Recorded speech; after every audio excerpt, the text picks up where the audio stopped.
Bangladeshi lady ফেরাউন যেভাবে এদেশের শান্তিপ্রিয় মানুষের উপর হত্যাযজ্ঞ এবং গণহত্যা পরিচালনা করেছে, পিলখানার ট্র্যাজেডিতে 57 জন সেনা কর্মকর্তা, শাপলায় শাহাদাত বরণকারী নবী প্রেমিক শতাধিক তাওহীদি জনতা, 2021 সালে মোদী বিরোধী আন্দোলনে হাটহাজারী থেকে ব্রাহ্মণবাড়িয়া পর্যন্ত প্রায় 25 জন হেফাজতের নেতাকর্মী, সর্বশেষ 2024 সালের জুলাই আগস্ট বিপ্লবে শাহাদাত বরণকারী 2 সহস্রাধিক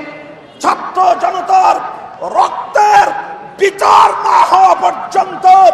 বাংলাদেশের রাজনীতিতে আওয়ামী লীগ এবং হাসিনার নাম নিশানা